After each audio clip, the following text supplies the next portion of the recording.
in below freezing Marrakesh, or not quite. bit warm, threatening. Ladies and gentlemen, girls and boys and assembled company, welcome to the World Storytelling Cafe, and we're actually physically in the World Storytelling Cafe in Marrakesh. And there's a sign in front of me saying sorry. I'm not sorry at all. I love it here. One of my favourite places in the world. And we have a very special evening today. We have the amazing, the phenomenal, the incomparable. What's his name?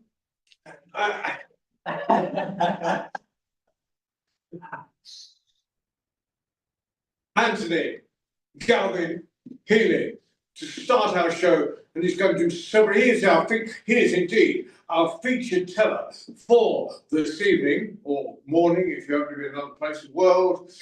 I have to remember this is the World Storytelling Cafe, and time zones are absolutely irrelevant. If you've got up in the middle of the night because you're so concerned to see the wonderful Anthony live. Now, it's very weird, isn't it, watching Waleed do his thing, because things are going up and down and there's all sorts of nonsense going on the screen in front of us that has nothing to do with this evening whatsoever. So, but we'll assume that everything is working and Waleed has it all under control. Anthony, would you care to take the stage and take over from my nonsensical babbling? Thank you, John. Welcome to everyone here to join us at the World Storytelling Cafe, and welcome to our magnificent worldwide audience of one. Hello, Keith. Now, my name is Anthony Galvin-Healy, or some kids call me Tony Baloney, and some people call me that Egypt over there. I don't really care, but I'm here to tell you some stories because, well, I'm here to tell you some stories, but I'm also here to give out and complain. And what I'm going to give out and complain about today is, sorry, John, old people. Because when I was growing up, my grandfather was a terrible man. I loved him, but he had this terrible habit. He'd come into the house, he'd say, "Oh, are you watching television again? In my day, we didn't have any television. We had to make our own entertainment. Oh, you're at a phone again. In my day, we didn't have any phones. We had to make our own entertainment. Oh, you're reading a book. In my day, we didn't have any books. We had to make our own entertainment. Oh, you're kicking a football. In my day, we didn't have no football. We had to make our own entertainment." And one day I decided to challenge him because I knew it was wrong. Of course he had a football. Of course he had books. And the television was invented in 1928. My grandfather was not that old. So I said to him, "Granddad, what did you do in your day to make your own entertainment?" And he said, "I'm glad you asked. This is what we did. At the end of the day, we'd come home and we'd eat the dinner. And then we'd all sit down on the sofa beside each other. We'd watch the wall."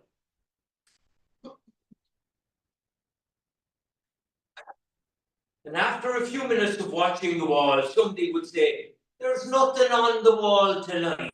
And somebody else would say, "There's never anything on the wall." And somebody said, "Why are we paying a license for this wall if there's never anything on it?" And somebody said, "Will we see if there's anything on the other wall?" We'd get up and we'd move the sofa and we'd watch the other wall. Do you know what? There was never anything on the other wall either. And after a while, somebody said, "We just switch off the wall and go to bed." And then there'd be a gentle knock on the door. And you'd look outside. And there might be a little old woman with a fiddle. And you'd let her in. And you'd move the sofa back and everyone would get up and dance around the kitchen furniture. And then the little old woman would go away again. And we'd sit down again. And we'd watch the wall again. And we'd be about to switch off the wall and go to bed when there'd be another knock on the door. And you'd look outside. And it would be a young kid with a tin whistle, a penny flute. Now, we all know that a tin whistle sounds like somebody is running cheese wire through your brain.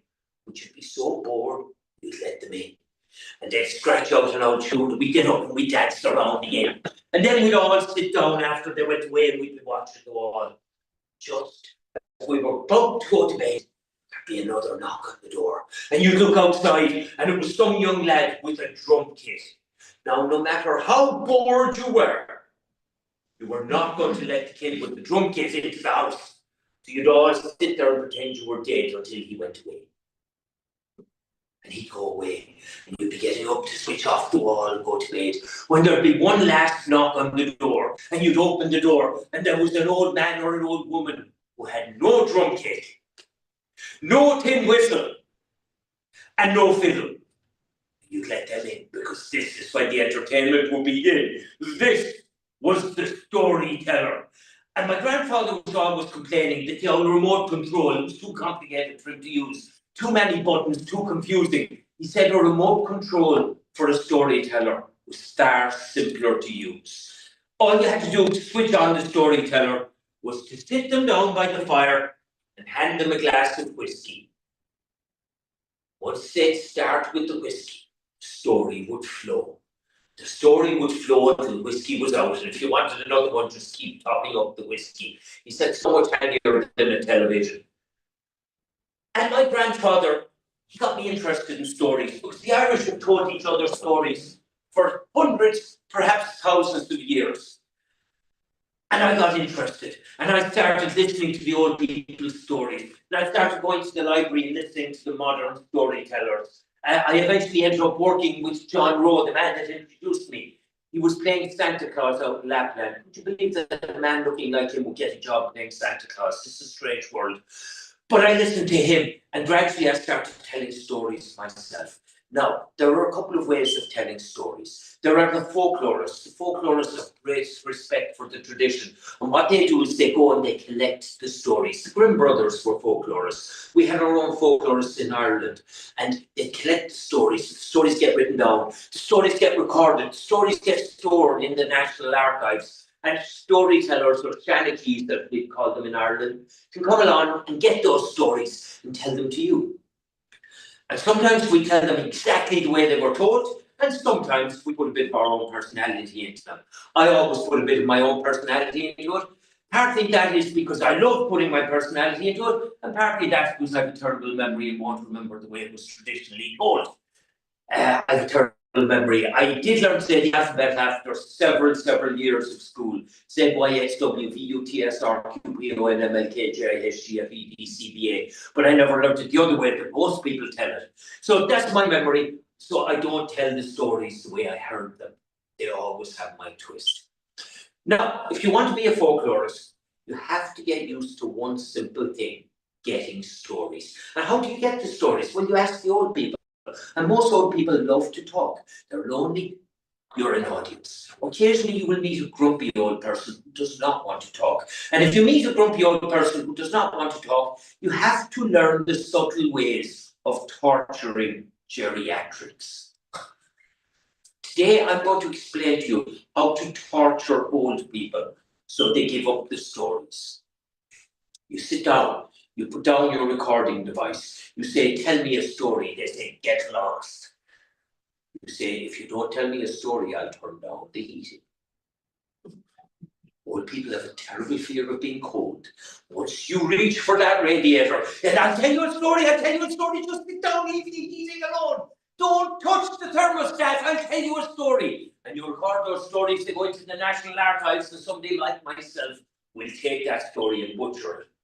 And sometimes we make up the stories, and sometimes we take the stories from other cultures, and sometimes we hear a story and we think, that's brilliant. Now, if you're ethical, you will ask permission to take that story. If you're unethical, you'll wait till the storyteller dies and steal the story. In this sure knowledge, he can't complain. I'd love to be ethical, but unfortunately, I'm going to be telling two stories today from storytellers that died before I began telling tales. So I can't do the ethical thing unless we all hold the same. Someone ever going to hold hands. Guys, can I tell you stories? Yeah, we're cool with that. Oh, good. So guys, I'm going to tell you some stories. And I'd like to start by telling you a story about a friend of mine. Among every group of friends, and if you look around among the people who are with you, if you're not a loner and a lonely, sad person listening on your own, look around among the people who you're with. There is always one complete idiot, one moron among every group of friends. If you don't know who the moron is, it's good odds it's you. Among my group of friends, we all know who the idiot is. It's Larry. We call him Larry the Loon. He's always doing stupid things. I'm going to give you an example. I met Larry the other day, about 3 weeks ago, coming up to Christmas, and he was walking up against me. He had a big smile on his face, like he had swallowed a banana sideways. And I was so delighted. I said, "How are you doing? Welcome to the show, guys. Welcome to the show." We could rewind back to the beginning. Music is like hearing a cheese wire through your brain. That's all the rewind you get. So anyway, I was explaining, my friend Larry is a bit of an idiot, and I met him just before Christmas. He had a big smile on his face, like he'd swallowed a banana sideways. And I said, "Larry, you're looking happy." He said, "Anthony, I'm feeling happy. Somebody gave me €100. That's good," said I. "Not so good," said Larry. "It's not my money." "Oh, that's bad," said I. "Not so bad," said Larry. "I have to give it to a friend." "And don't we all love giving money to our friends?" "Oh, that's good," said I. "Not so good," said Larry. "You know, I'm a bit forgetful and I'm worried I'll lose the money." "Oh, that's bad," said I. "Not so bad," said Larry. "I came up with a plan." "That's good," said I. "What's the plan?" Larry told me his brilliant plan not to lose the money. He said, "You know the way I love sandwiches?" We all know Larry loves sandwiches. Always carrying a sandwich. He said, "I remembered I had a ham and cheese sandwich in my pocket." And I took out the ham and cheese sandwich and I opened it up and I separated the ham from the cheese. And I put the €100 down on top of the ham. Then I spread some mustard on it to hold it in place. Then I put the cheese back on and I reassembled the sandwich and I put the sandwich in my pocket. I was not going to forget that. "That's good," said I. "Not so good," said Larry. "Didn't all that hard work make me hungry?" "That's bad," said I. "Not so bad," said Larry. "Didn't I remember I had a sandwich in my pocket?" "That's good," said I. "Not so good," said Larry. "I took out the sandwich and I ate it and I ate the €100 and everything." "That's bad," said I. "Not so bad," said Larry. "Do you remember I told you it wasn't my money?" "It was your money." Yeah, that's the sort of friend I have. He ate my Christmas present. But even if you have an idiot among your friends, we all have different qualities. Some of us are bright, some of us are youthful, some of us are kind. And Larry has a lot of good qualities. We love the guy. We bring him along with us when we're doing things. And I have a bad history as a fisherman. I've never caught anything. And anytime I go fishing, what holds me back is I hate the thought of pulling the hook out of a fish and causing it suffering. So what I tend to do is I tend to get a very good fly and then I just nip off the hooks.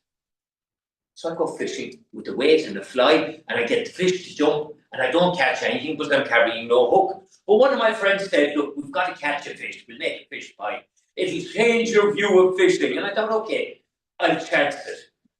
4 of us decided to go fishing. 3 of us and Larry. And I thought, we'll give Larry the simplest job. If we give Larry anything complex to do, he'll mess it up. So I said, "Larry, we're going night fishing. We're going to stay on the banks of the river all through the night until we catch something. What I want you to do is bring the flask."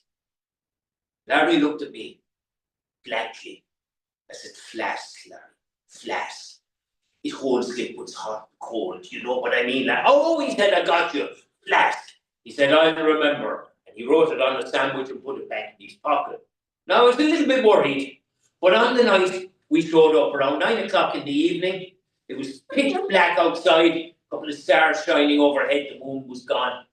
And we made our way to the banks of the river. We got our fishing rods. We were all ready to spend the night. There's an American comedian says there's a thin line between fishing and standing on the shore looking like an idiot. Think about it for a moment. Anyway, We got ready to go fishing, and then I looked at Larry, and Larry looked at me, and he said, "You thought I'd forget, didn't you?" No, I did not forget. And he reached into his bag, and he took out not a flask, but a jug. I looked at the jug, and I looked at Larry. He said, "Jug, flask, what's the difference?" I said, "Here's the difference. A jug is not going to keep the coffee hot." And he looked at me and he said, "What coffee?" It was going to be a long night. Anyway, about 2 hours into the fishing, we've caught nothing. We're just bobbing up and down like idiots, catching nothing. And I was getting cold and tired and grumpy. And my buddies were getting cold and tired and grumpy. And even Larry was getting cold and tired and grumpy. And I said, "You know what I'd love around now? A warm cup of coffee." And my two buddies said, "You know what we'd love around now? A warm cup of coffee." And Larry said, "You know what I'd love around now? A warm cup of coffee." Isn't it a pity nobody thought to... Oh yeah, that was me. Then one of my friends remembered there was a 24-hour garage about half a mile away from where we were fishing. And I said, "Larry, go down to the garage, come back with 4 coffees." Larry stood up and he said, "I will. What'll I bring the 4 cups of coffee back in?" I said, "In the stupid jug." He picked up the stupid jug. He walked away. And as he was walking away, he turned around. He saw a fish hop on the river. Do you think he'd tell us we could have caught the fish and gone home? No, he looked at it, waved vaguely at the fish, turned around and smashed the jug off the side of a tree. Never even noticed. Shards of glass fell glittering to the ground, and he crunched over them and walked on and finally got to the 24-hour garage.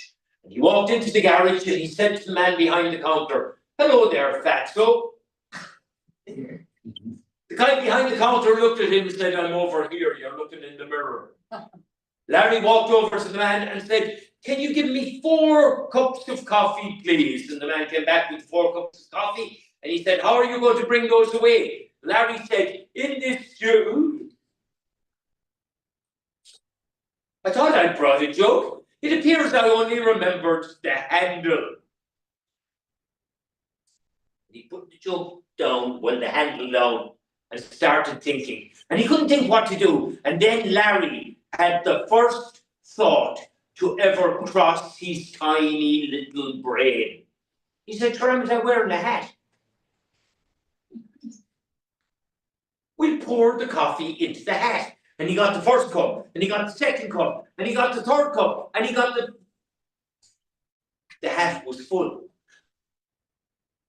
Now, a sensible person would have walked back to the riverbank carrying the hat and carrying the 4th cup of coffee. A different class of a sensible person might have drank their cup and walked home carefully with the hat.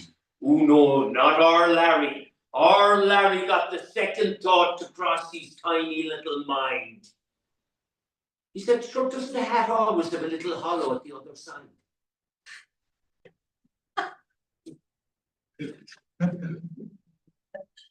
He got the 4th cup and poured it into the hollow. He walked back to us so carefully, did not spill a drop. And he walked back to the riverbank and he laid the cup down, the hat down, and he gave us each a straw. The 4 of us were sitting there with our straws, looking at the tiny little puddle at the top of the hat. And I broke the silence. I said, "Larry, there are 4 of us." He looked at me and he said, "Do you take me for a complete idiot?" He said, "That's 1 cup." And the other 3, The penny finally dropped. Larry put on his wet cap, and that night the only thing we caught was Larry caught a cold from the wet hat. So guys, I told you that sometimes we steal the stories, and I've told those 2 stories from 2 dead men. The first bit about the ham sandwich came from a brilliant storyteller from Limerick City that nobody has ever heard of, Daithí O'Connell. Now you've heard of him, Daithí, you're famous. 15 years too late, but you're famous. The second story came from a very famous Irish storyteller, Eamon Kelly. And I put my own twist on them. But the next story I'm going to tell you is true. about the little people. Leprechauns. Leprechauns, now I'm in Morocco at the moment. You have your jinn, the big genies that appear out of the lanterns here in all your folk tales. In Ireland, we have the leprechauns. And what can I tell you about leprechauns? If you ask people in Ireland what a leprechaun looks like, they'll tell you he's short, he has a red beard, he wears a green hat, he wears a lovely tailcoat, breeches or trousers to come down to his knees, white stockings and beautiful shoes. And maybe 600 years ago he did dress like that. But leprechauns are very good at one thing, very bad at another thing. The thing they're very good at is making shoes. The thing they're very bad at is making clothes. So if a leprechaun wants to look well, he's going to steal clothes. And if a leprechaun is this size, he's going to steal children's clothes. And 400 years ago, they stole from the best, and the leprechauns dressed very fancy indeed. Today, a leprechaun is going to steal a school uniform or Paw Patrol pajamas. So what you need to look out for is some tiny kid with bright red hair and Paw Patrol pajamas scuttling along someplace where they don't belong. And if that kid turns around and they have a bright red beard, be worried. And if they have the best shoes you have ever seen, be very worried. That's a leprechaun.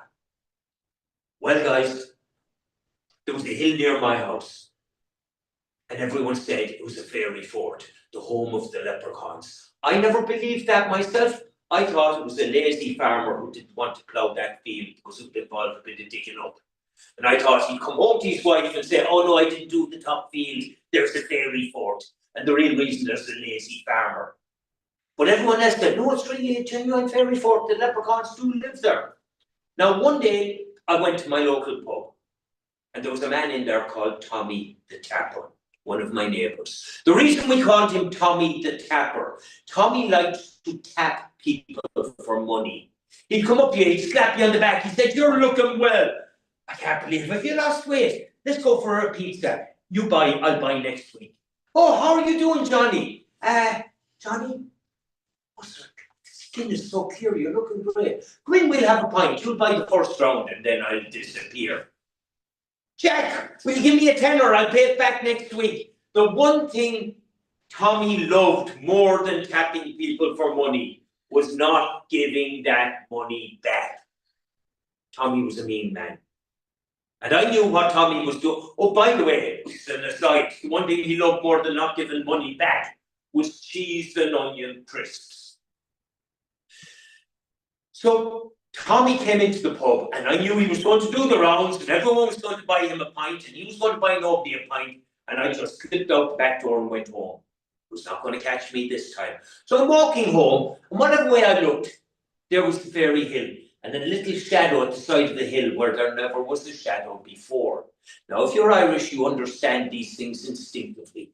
If you see a shadow at the side of a hill where there never was a shadow before, what you do is you pull your hat down low, you turn away, you scuttle off home, you close the windows, close the doors. It's none of your business. You do not want to risk whatever is inside that hill. That's what I did. I put my hat down low and I came home. Well, about an hour later, Tommy had done the rounds and he came out of the pub and he was walking out of the pub and he wasn't wearing a hat. He saw the shadow at the side of the hill where there never had been a shadow before. What do you think he did? Well, he couldn't pull his hat down low and go home. Tommy walked towards the shadow. And when he got close, he discovered the shadow was actually an opening in the side of the hill. There was just a big curtain of cobwebs, about 72 cobwebs, blocking the opening at the side of the hill, but nothing else. And Tommy looked at the cobwebs and he put his hands in and he pulled the cobwebs apart and it made a screeching sound. He got one leg in, he got one shoulder in, he got the other leg in, he got the other shoulder in, and he pulled his backside in. And the curtain closed behind him and Tommy was in the hill. And Tommy walked up the hill, down the hill, through a little passage, and finally he came to a section where there was a weird orange glow. When he got there, it was the end of the tunnel. There was a little alcove, and there was a single candle, and the candle was glowing off 12 bags of gold. And Tommy looked at the 12 bags of gold, and he thought, I've hit the jackpot now. I'm tapping a leprechaun. He was about to steal gold and he started thinking, hang on a second. Leprechauns are vindictive. They're like ice agents that follow you every place. He thought, I don't want that on me. So what I'm going to do is I'm just going to steal one bag of gold. And it hurt him to leave 11 bags, but he decided I'd steal one. He grabbed the bag and he lifted it up, and then he thought, hang on a second, leprechauns count. If leprechauns can count, stealing one bag is the same as stealing them all. I'm still going to have the leprechaun on my back. And then he finally thought, what if I just steal one gold coin from each bag? That's what he did. He stuffed his pockets, 12 gold coins. Now, a gold coin is worth a lot of money, so Tommy was doing well with his 12 gold coins. And he turned around and he began walking up the tunnel. And he got near the cobwebs when he thought, you know what? It's as nice as tapping people for money. I think I'll go back and steal another coin. He went back down the hill, down the tunnel to the alcove, and he took one more coin from each of the 12 bags. Filled his pockets, walked back up the tunnel. He thought, ooh, that's as nice as cheese and onion crisp. And he came back down and stole a third coin. And he went back up, and he went back down. And he went back up, and he went back down 12 times in all. On the 13th time, he came down, and he grabbed one gold coin, the 13th from the third bag, and he dropped it into his pocket. And the only thing that stopped him staying all night stealing was his pants. The belt finally burst from the weight of all the coins. His pants fell down around his ankles. And he bent down, and he picked up his pants, and he got them up as far as his knees, and he staggered up the hill, out through the cobwebs, down the hill and off towards home across the fields. And that night there were 2 full moons in my parish. One in the sky and one down there. Now initially we thought nothing of it. All we knew was that Tommy had stopped tapping us for money, so we were delighted. And then we noticed that the local shop ran out of cheese and onion crisps, which we were less delighted about. And then we noticed the delivery vans arriving at Tommy's house. And every time the delivery vans would arrive, there'd be more crisps and more crisps. Just big boxes of crisps coming from Tesco's being delivered to Tommy's house. And we noticed Tommy getting fatter and fatter and fatter, and paler and pastier and patchier looking around the face. I said to him one day, I said, Tommy, you're not looking well. He said, that's a surprise. He said, did you know I'm a vegan now? I said, what do you mean you're a vegan? He said, all I eat is cheese and onion crisps and they're vegetables. I said, I don't think that's how being a vegetarian and a vegan works. But he was an adult, I let him at it. And he did get fatter and fatter and pastier and pastier. And one day he didn't appear. And everyone said, will you go and check on him? You're a neighbour. So I went and checked on him and I knocked on the door. And you'd always get the same cheery response from Tommy when you knocked on his door. Go away, I'm busy. Tommy wouldn't let you in case you want a glass of water or something. That would cost you. So I waited for the, get away, I'm busy. And instead a weak voice said, I'm not feeling well. I said, you want me to call a doctor? He said, I know I'll be grand. He said, I'll just eat some more vegetables and I'll be all right. And I heard the rustle of Chris' bag. And I thought, oh. But he's an adult, what can I do? Let him away. That's what I thought, just let it go. What can you do? So I let it go. Then a couple of more weeks passed. And we thought nothing more about it. And then September came. What happens in September? School reopens. And all the kids come out and all the kids go wild. And it was a time of year Tommy hated, because you know what happened every September? Kids would knock on Tommy's door and run away. Now, when I was growing up, we called it knock and run. I think they call it door dash or something now, or ditch dash door. They have a new word for it. Young people, they can never learn that. We had perfect words for things and they need new words. But anyway, the kids used to play this on Tommy. So school started, and around 3 o'clock on the first day, there's a knock on Tommy's door. Tommy picked up the strength and he said, "Get lost! I'm not well, I'm not taking visitors, go away." The knock was repeated and he said, "Go away!" The knock was repeated. He said, "Don't make me get out of this bed." The knock was repeated. Tommy dragged himself out of the bed and then somebody started kicking at the door. Tommy was furious. He flung open the door. There was no kid there. They must have run away. Kid! Oh no, there was no kid down that way. They must have run the other way. Kid! There's no kid that way. They were too fast for him. He said, "If I had caught you." And he slammed the door and he said, "Stupid kid." And he turned around to walk back to his bed. And that's when he spotted the stupid kid. The kid must have run between his legs. Because there was a stupid kid sitting on the chair beside his bed. Stupid kid with bright red hair and Paw Patrol pajamas. Tommy looked at the kid. He said, "Kid, scat, I'm busy." The kid turned around. The kid had a bright red beard. Not common in Ireland these days.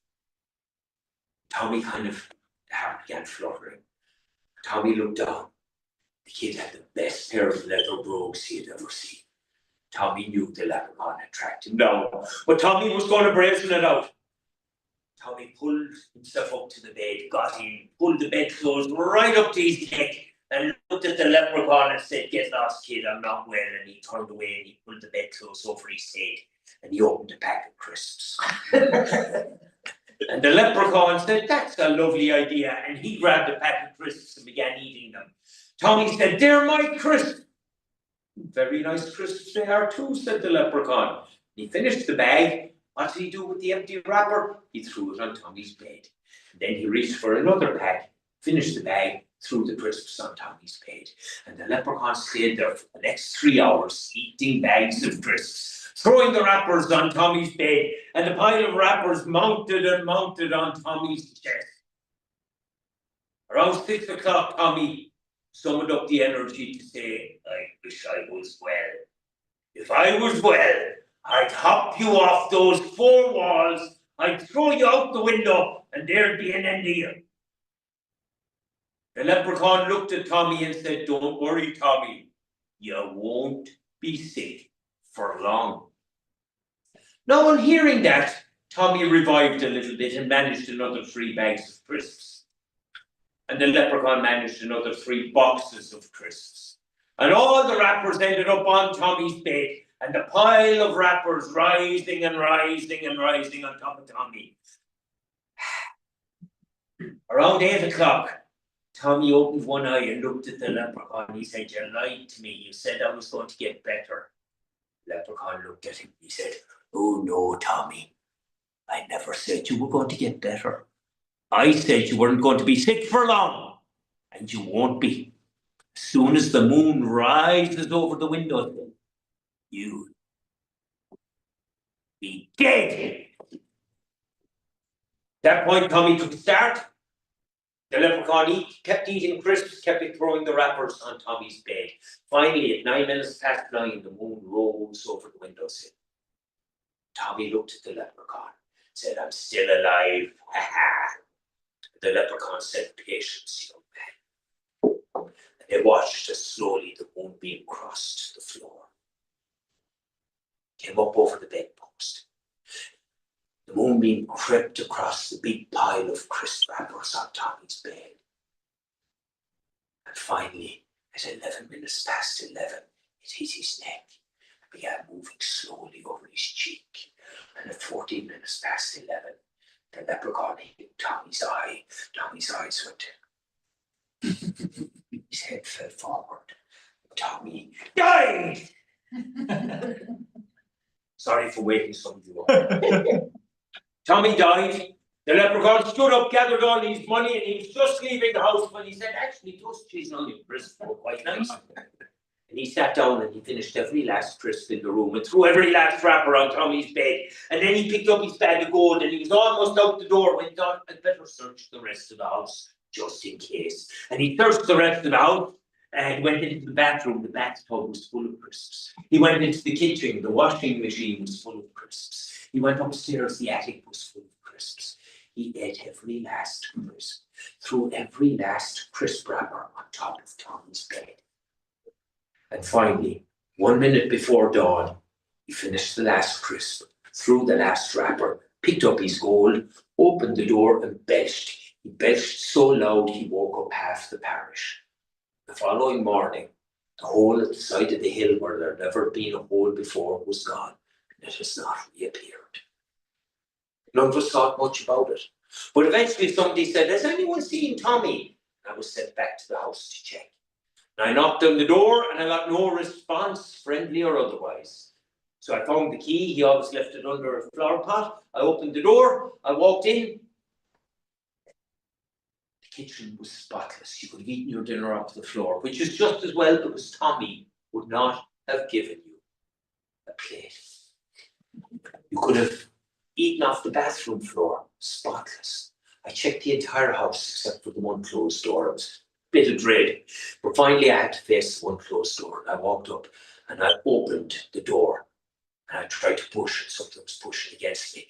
And I heaved and the door came in. And an avalanche of crisp packs came out and I got knocked onto my behind. And I picked myself up.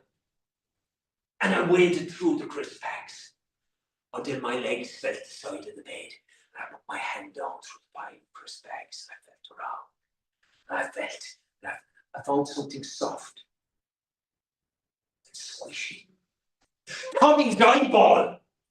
I pulled my hand out, the bags parted, and there was Tommy's desiccated body looking up at me, the dead eyes staring at me, and as I looked, the spider came out his nostril and into his nose. And I turned and I ran, and I have not had a bag of crisps since. So let that be a warning to you. If you're walking home late at night and you see a shadow at the side of a hill where there never was a shadow before, take heed of my story, pull your hat down low, turn away, walk home, close all the doors and all the windows. It's none of your business. You do not want to bring the little folk down on top of you. So take that warning. That story is an exact retelling of a story from the Irish National Archives with a small bit of tweaking. The original story may not have mentioned crisps. I don't eat crisps anymore. And after hearing this, maybe some of you will rethink crisps. But I think now would be a very good time to open this up to anyone who might have a story they would like to share with us.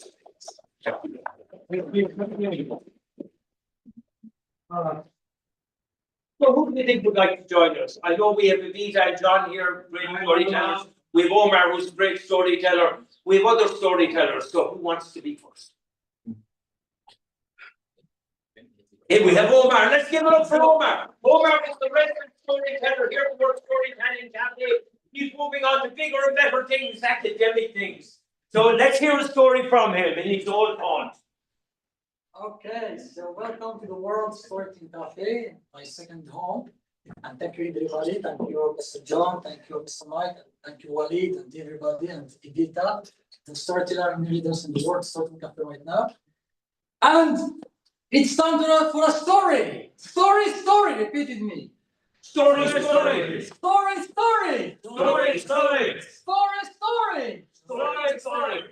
time for a story from Africa. We are in Africa, we are in Morocco, so let's tell you a story from Africa. And it's about singing, it's about a lot of things. No, let's tell you that story that I choose to tell it right now in the context that it's happening now in Africa and Morocco. So I hope that story is good for this context. Once upon a long time ago, in a beautiful place, in a certain place in Africa, there lived a girl. And this girl had a beautiful voice. And this girl all the time sang songs. In the morning, in the afternoons, in the evening, every time. And she would do this to entertain their friends, parents, and neighbors. So this is what she do all the time. She woke up very early in the morning. and she would sing song. So she has friends, she has everything that she got in the she wanted, she has. But one morning, she disappeared. She don't sing song because she's not feeling good. Because there is a sick hitting that village, and all the people get sick.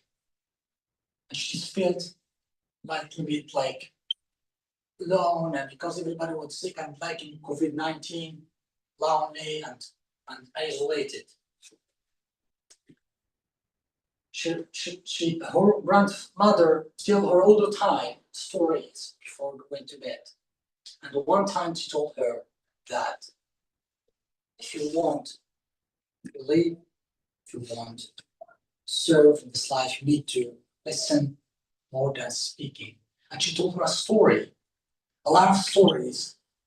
And one time she faced a reality that she needs to move on in life because all the people get sick. She rides her horse and they want getting far away in the mountains, in the thick forest. And she found a place. She found new people. They all have long necks and they are very different from us. They are different from her. She went and she found a lot of kids and she said, "Hello, how are you?" And they look at her and said, "Hi." But they look at her like she is a stranger. She is a stranger indeed, but don't mind if she's a stranger or not. But she looks different. And they don't want to welcome her. But a grandmother came to her and said to her, "Come, sit down." And they teach her a language that they speak. Teach them the language, teach them all the things that she needs. And they welcomed her in the place. And they left her for a long time. And guess what she did? All the time in the morning, she would sing songs. Hello, everybody. Hi. Welcome to the World Storytelling Cafe. Yes, and this is an open mic, so please, if you have a story to share, come and share your stories. Yes. Yes. Yes, of course, because storyteller needs two things: storyteller and story listener. If you don't have these two kinds combined, no storyteller. Okay. I'm putting my story and then go ahead. Are you ready? Yes. Are you listening? Yes. Do you understand the story or not? Yes. I'm waiting for the middle. Yes, because sometimes the story, if you don't tell it for a long time, it's not don't come to your mind like very quickly. It needs a little bit of patience. But anyway, I'm going to tell that story because the context needs that story. Even my performance may not be perfect. That girl sat down and she said, "I need to do what I did for a long time ago, is singing to serve, is singing to face the world." And she would say, she would like work up in the morning and she would sing song. And the song is, "Everywhere we go, everywhere we go, people always ask us, who we are, and where do we come from? We always tell them, we are from Marrakesh, mighty, mighty Marrakesh, we are from Marrakesh. If they don't can hear us, we tell them louder. Go. People always ask us who we are. Where do we come from? We them. We always tell them. We are from Marrakesh. We are from Marrakesh. Mighty, mighty Marrakesh. Mighty, mighty Marrakesh. If they can't hear us, If they can't hear us, sing to the louder. sing to the louder. That's enough. And that girl, like, do this for a long time, and everybody would happy. One morning, old man came to her and said to her, and look at me. You are different. Instead, you're staying a long time.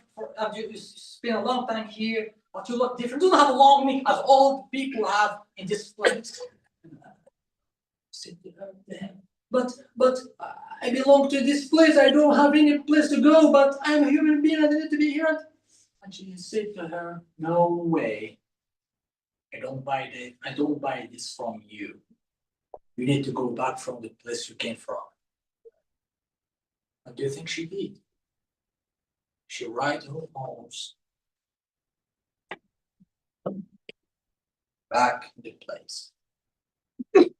She don't went to her place like directly, but she went into the thick forest, and she like sit down and start crying and thinking about her future. Say to herself, so what am I going to do right now? I'm alone. And the people in that place, in that village, all gathered and said to themselves, it was 1 day, 2 days, and 3 days, no hurry, no hearing that girl singing.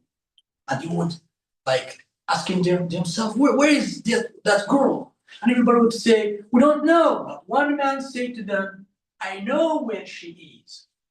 Because that man pointed the finger to that man and said to them, that man said to her that she don't belong to that place because she's different. And guess what they did to bring her back? Singing! Yes, they would sing for her, and they would sing a song in that language, and they would say, Aneko ne sawane, Aneko ne sawane. Listen, Joe. Aneko ne sawane, Aneko ne sawane. Aneko ne sawane, Aneko, that means Aneko, please return, please come back in Wolof, that's in Senegal language. She would listen. What? Return, come back. She rides her horse like this, and then she is there and said, I am back, I am here, but in one condition I would be here, and they would say to her, no, this man is out of the village because he don't respect us, and you are like part of us, even though we don't have long neck, that's all we have. Even though we are different sometimes, because Aniko represents any one of us. This is the lesson that I want to share.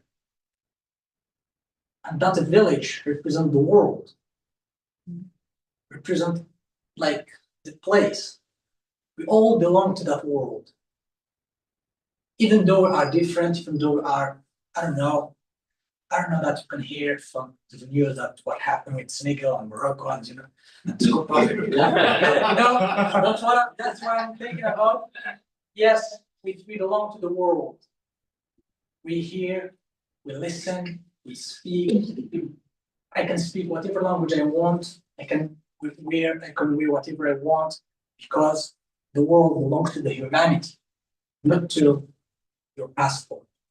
This is my message for you, and this is Omar, the storyteller, and thank you everybody for.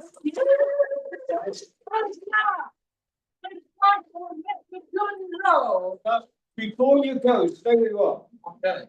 I'm going to try and get there without kicking computers, so forth. Now, this time last year, we had the 3rd edition of the Marrakesh International Storytelling Festival. We had 120 storytellers from all over the world. Omar was one of them.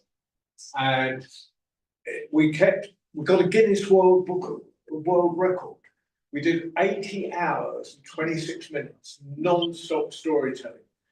It was incredibly difficult. We had to, if someone told they weren't allowed on the next 2 or 3 hours, if we took a break, which we did a break for the prayers and so forth, we had to swap storytellers.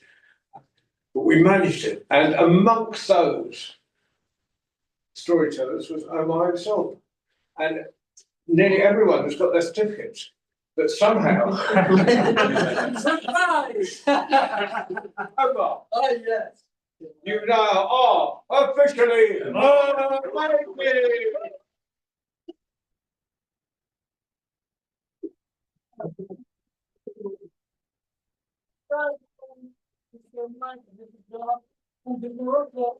Like in Amazigh culture, especially, Amazigh or Berber, as you may know as a Berber, when we want to appreciate something or someone, kiss your forehead or hair or head floor with your name like this. Thank you. Thank you, everybody. Mr. Mike. Who was behind the whole thing? Yes, the owner of this place and the owner of the co-founder of the festival, and he's one of the he trusted me and he gave me an opportunity to work here and be a professional storyteller for 1 year, and I just came it was one of the best experience, and this place is like a second home. I have my home, my parents and this, but this place I belong to this place, and I will never forget memories with Waleed, with the birds, with storytellers, and with everybody here, and it's officially amazing. Now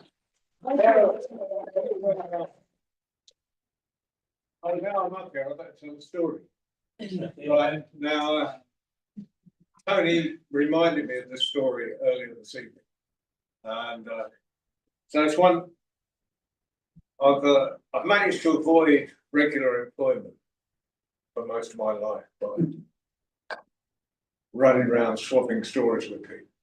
And I found this story from a storyteller called Trudy Terry, who lived in a town called Orange on the Texas-Louisiana border. Very serious story, it's about a chicken. So it's from way back in time when my hair was dark and my beard was ginger, all my teeth were yellow, and all the animals could talk to each other and chickens still had teeth. And there was a chicken called Jose, and he lived with his mum. And he was only, and well, how many parents have got in it?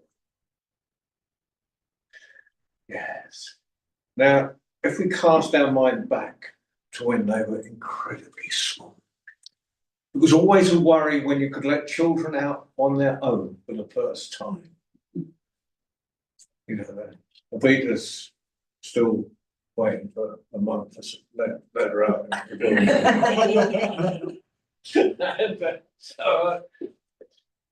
Anyway, so it's Jose's cousin's wedding on the far side of it. He thought nothing can happen on the way. So she dressed him up on his best white feather suit and polished his feet. Said, whatever you do, don't stop for anything and don't talk to anyone on the way. And he promised. And he set off down the road, singing at the top of his voice. Well, Jose had the worst voice in the whole world. Whenever he sang, the insects put their fingers in their ears and the birds put their wings over their heads. And he's singing top of his voice, and the insects got their fingers in their ears and the birds got their wings over their heads, when he saw passing in front of him a big, fat, juicy grasshopper. And if there was one thing chickens like, it's big, fat, juicy grasshoppers. But he remembered what he told his mum, so he just carried on walking. Singing top of his voice, insects had their fingers in their ears, and the birds had their wings over their heads. When he saw, crossing in front of him, a big, fat, juicy caterpillar. And if there's one thing chickens like more than big, fat, juicy caterpillars, big, fat, juicy grasshoppers, it's big, fat, juicy Caterpillars. But you know what he promised his mum? And he carried on down the road, singing at the top of his voice. Insects had their fingers in there, and the birds had their wings over there. When he saw a big berry bush full of red, juicy, fat berries. And there's one thing chickens like more than big, fat, juicy grasshoppers, or big, fat, juicy. It's big, fat, juicy, red. And he saw just one. And he leant forward and he ate that one red berry. Now, from this point on, I'm not quite sure about the truth of this story. Because as you know and I know, if you're wearing white and you eat red, it's a law of nature that it will drip down. And he looked at his white feather suit, and there wasn't one drop of red berry juice on it. He thought, I'll have another, and another, and another. Now, how many of you have had a box of chocolates and intended to put some away for later? But need I go any further? Well, by the time it finished, there wasn't one red berry left on the bush. There's still no berry juice on his white feather suit. And he's going down the road, singing top of his voice. Insects got their fingers in there. Yes. Birds got their wings over there. Yes. He got a bit bored of that. So he played that game where you go cross-eyed by looking at the end of your nose. And where the beak, it's much easier.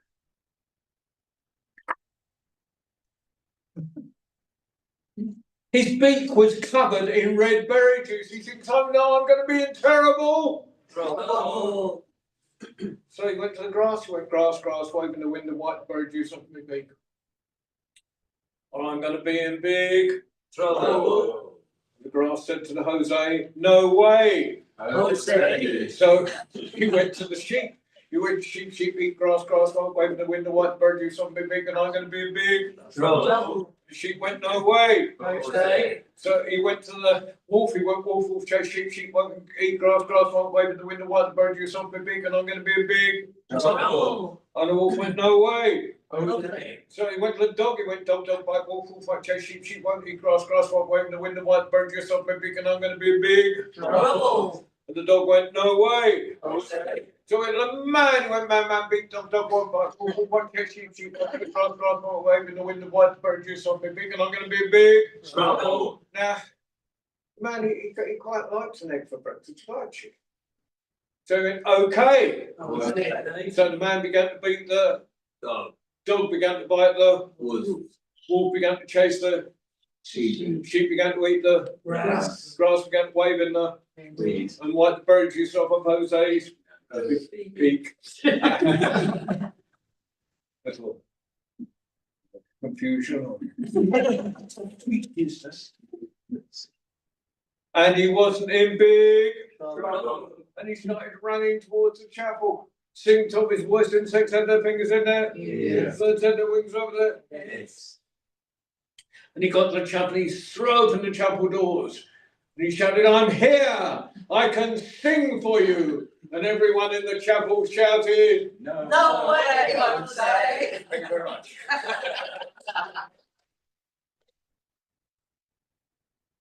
Is there any other storytellers in the room who'd like to tell a story? Evita, then, that's you. It is me. Oh, John, this story is going to be dedicated to you. Sit yourselves down. Right, I'll see if I can get there without pulling the computer off. Yeah. Things are close.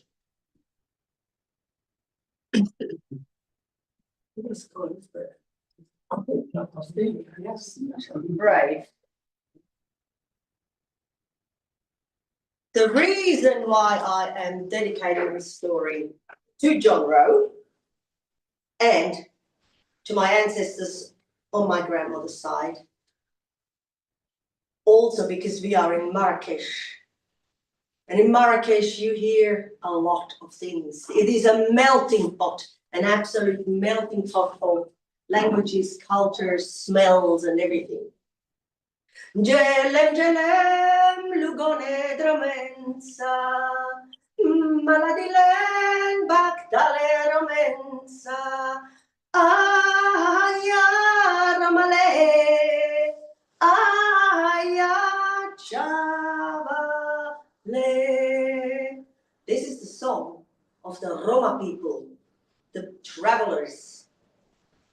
Now, Malik lived with his clan and family, and they traveled the world in big vardos. A vardo is one of those beautiful wagons that you see, they're all colorful. Nowadays, as John will tell you, they might have big caravans, shiny ones even, don't they, John? Well, the family was renowned for being very kind to birds, including Jose, to make beautiful baskets. And as they traveled here and there, they heard people talk about a land with a city that was almost paved with gold, that it was amazing. And he said to his mother, Mama, I'm going to go and find that city. His mother cried. Malik, you're not used to being away from us. How are you going to fare? I'll be just fine, Mama. I will come back, knowing a lot more than I know now. And he packed his little bundle and he walked. He walked for a year, a month, and a day. And then he saw it. He saw it. It was some form of island. And he had a long bridge going across it. But of course, at the start of that bridge, there was a gate. And in front of that gate, there were people dressed in armory with big lances. So Malik went a bit closer and he watched. And he saw that some people that arrived at that gate were asked a question, and some were let in, and others were sent away. Not in a nice way. So he crept a bit closer. And again, he observed, why are some people getting in and others not? So I thought he would try his luck. He went right to the gate, but already the hedge guard had seen him, and he took his lance and he said, "Ha! Your kind of people in the rags, not welcome here. We've heard about you the world over. Get away." Malik retreated. He retreated over to a bush and he watched. Again, some people got to go in. There was a long, long line of people, and some were sent away. Malik watched. Then a parrot, a beautiful, colorful parrot, sat on a branch near Malik. Bird and boy looked at each other.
I love the bird.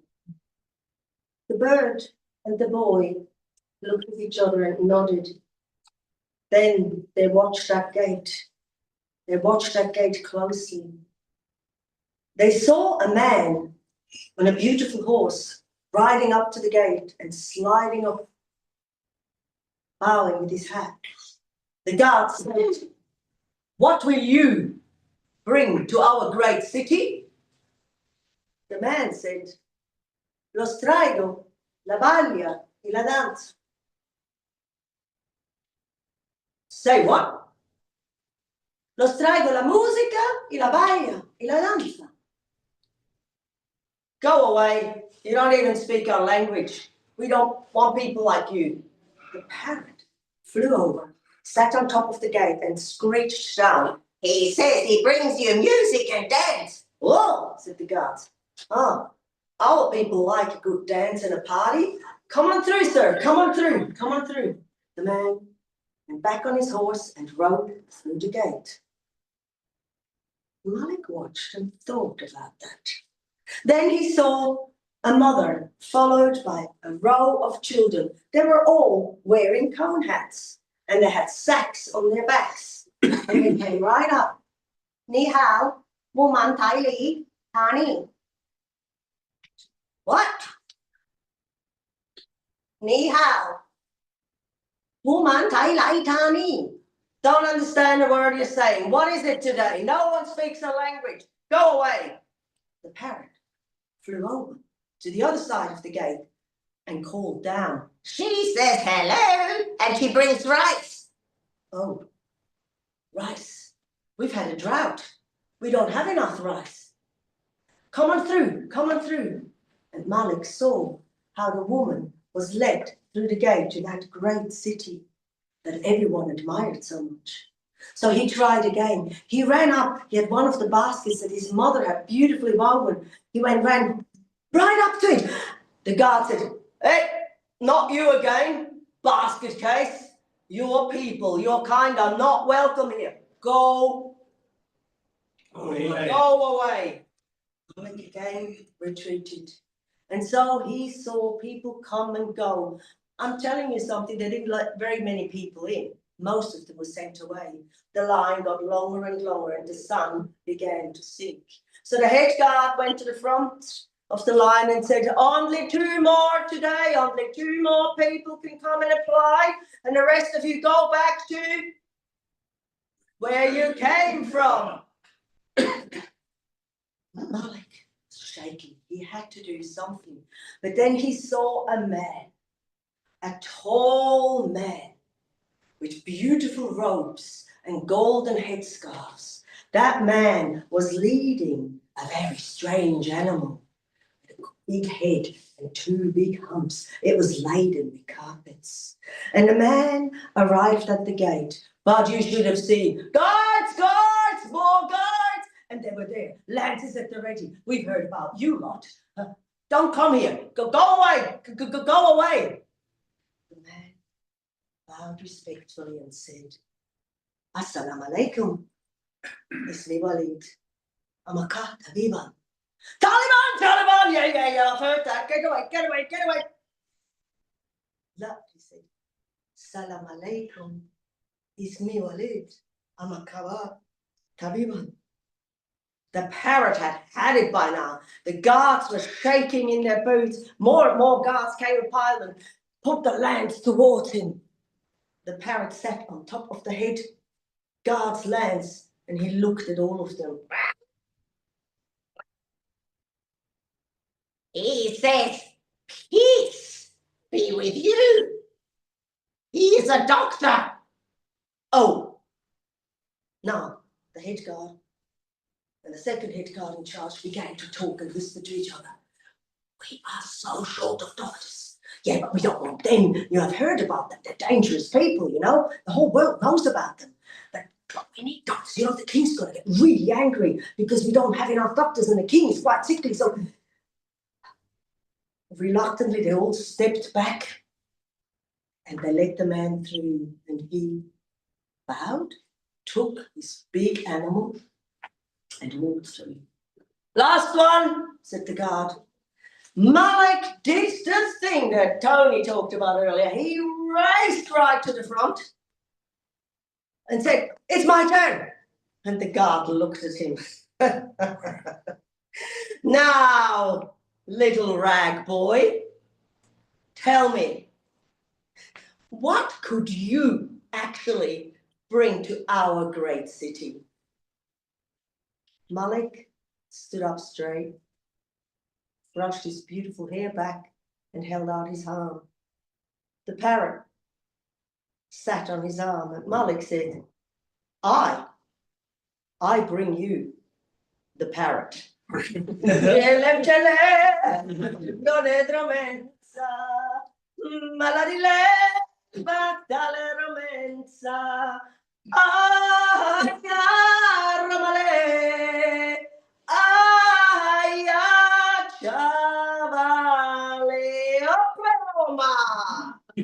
one's for you, John.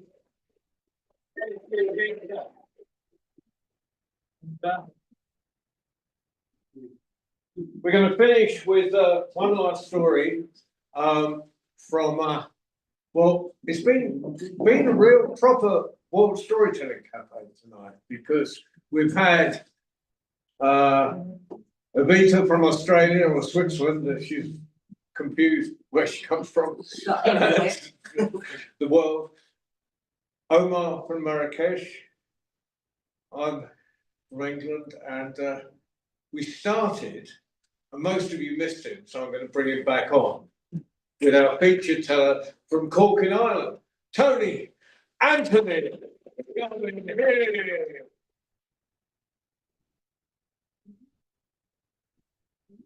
Well, everyone, it's great to be back here because I was here only a half an hour ago. And I'd like to finish off, and I thought, will I tell you the world's longest story? And I thought, no, because they worked so hard to get that world record, and I just don't want to go a few minutes longer than that. I thought, will I tell the world's newest story? But I haven't written it. I thought, will I tell the world's shortest story? Once upon a long ago, they all lived happily ever after. That's a little in plot. And then I thought, what about the world's oldest story? No, I'm not sure is this the world's oldest story, because we were probably telling stories when we were cavemen. People would go out of the cave, and they'd turn left, and a lion would eat them. And they'd come back, rubbing the blood off themselves, and say, guys, don't go left. Then somebody would go out, and he'd remember the story, don't go left, and he'd go right, and a bear would bite his behind. And he'd come back and he'd tell the story, don't go left, the lion will eat you, don't go right, the bear will bite you behind. And the following morning somebody would leave the cave and they'd remember, don't go left, don't go right, they'd go straight ahead and fall over a cliff to their death. There were stories that are that old, but I'm going to tell you a story that I've heard is the oldest story in the world. And it did not happen here, but it happened in this vague region of the world. It happened in Baghdad.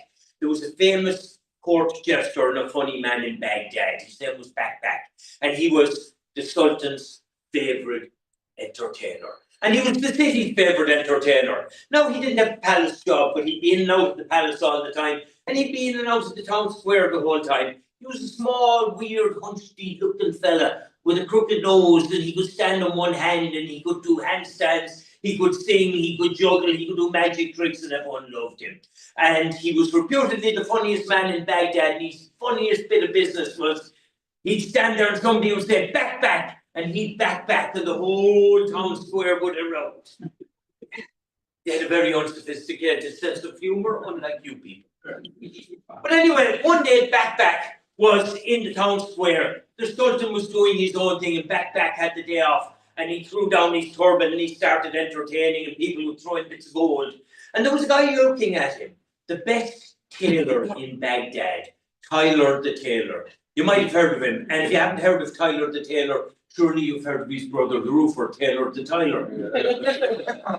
Tyler the Tailor was watching the performance, and he thought, if I could get this Sultan to wear one of my beautiful creations, that would make me. How will I get the Sultan to take notice of me? I make friends with his favourite jester. So when Back finished his performance, Tyler the Tailor walked up to him and he said, that was fantastic, Back, and everyone laughed. Including the tailor. And he said, that's hilarious, but do you ever eat? And Back said, is your wife a good cook? Yeah. The best. He said, then I eat.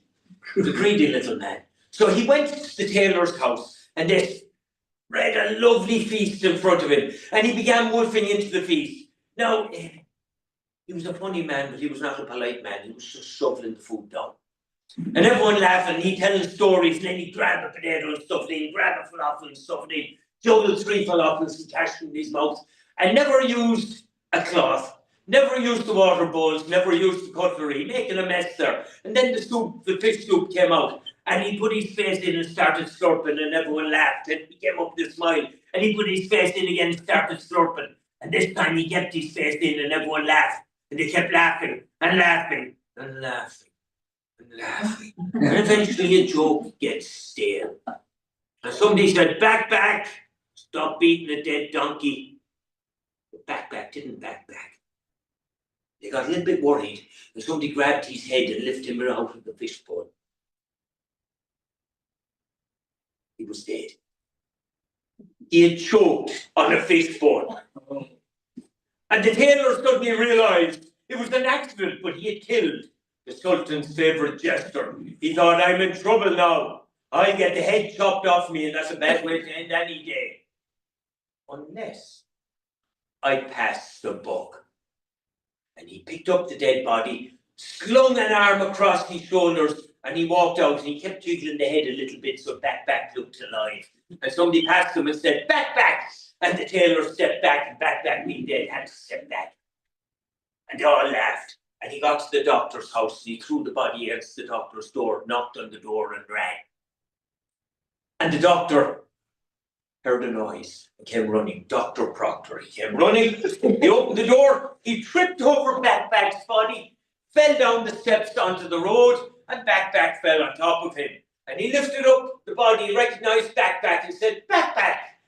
But Back didn't back. Back was past backing back. Back was dead. The doctor panicked and he didn't know what to do. And he thought, oh, I'm in trouble now, I'll lose my head, that's a bad way to end any day. Then he thought, I'll pass the buck.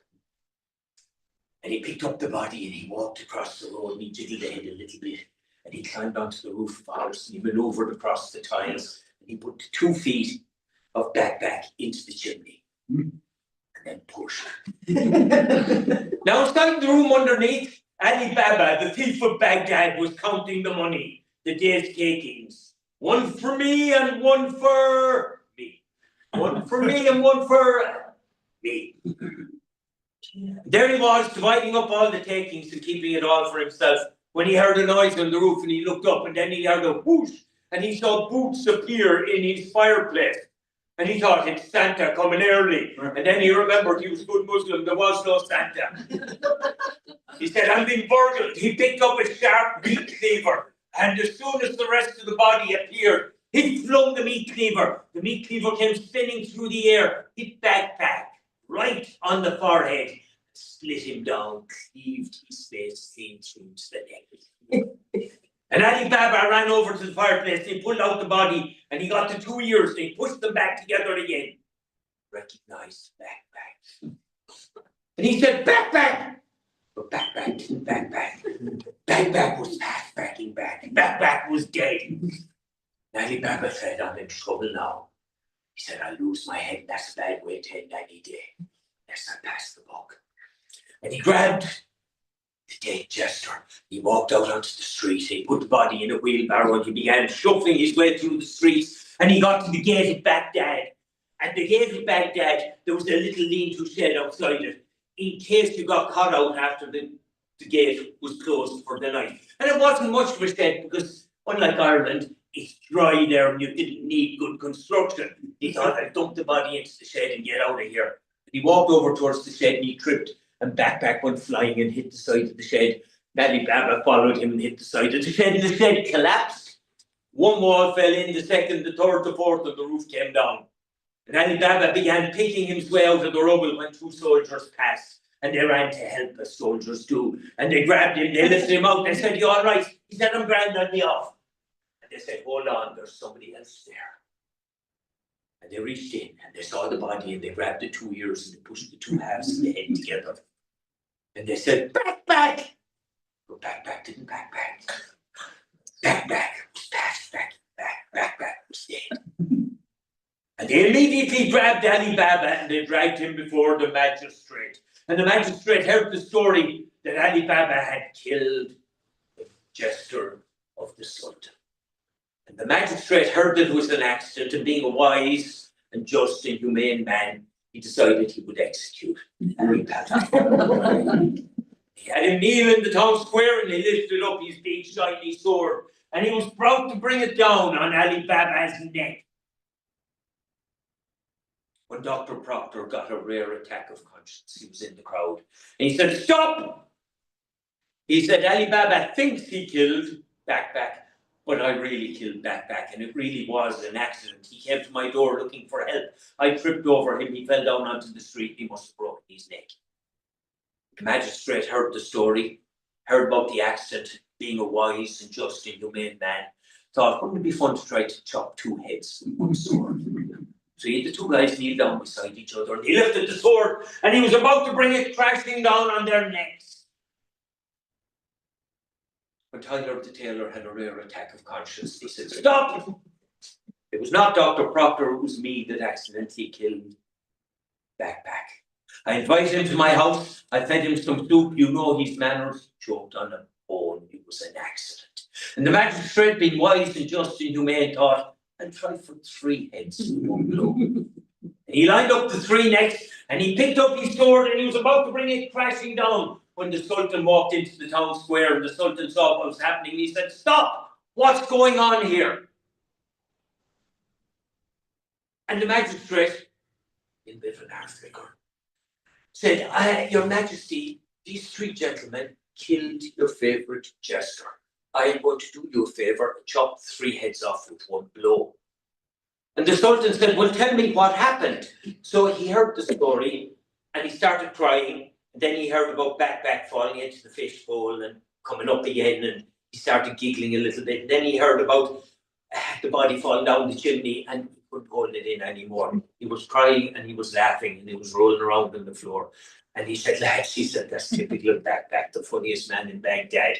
Even in his death, he couldn't do it normally. He said, this is absolutely hilarious.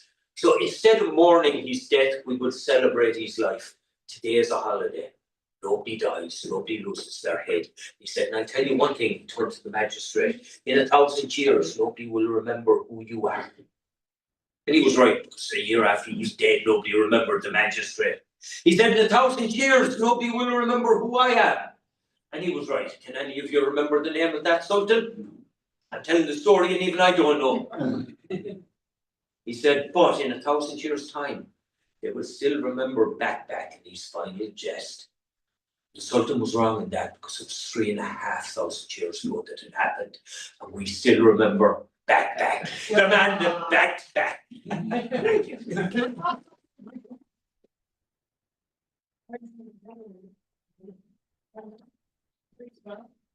What is the next show we've got here? I think it's on the 30th. No, Sunday we've got a show. There's Sunday.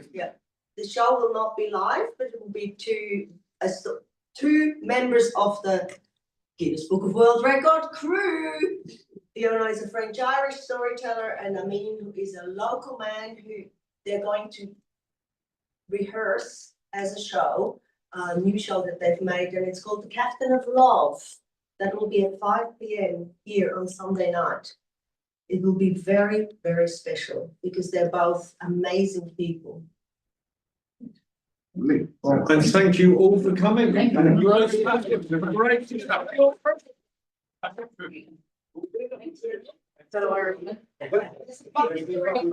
With both my carry. I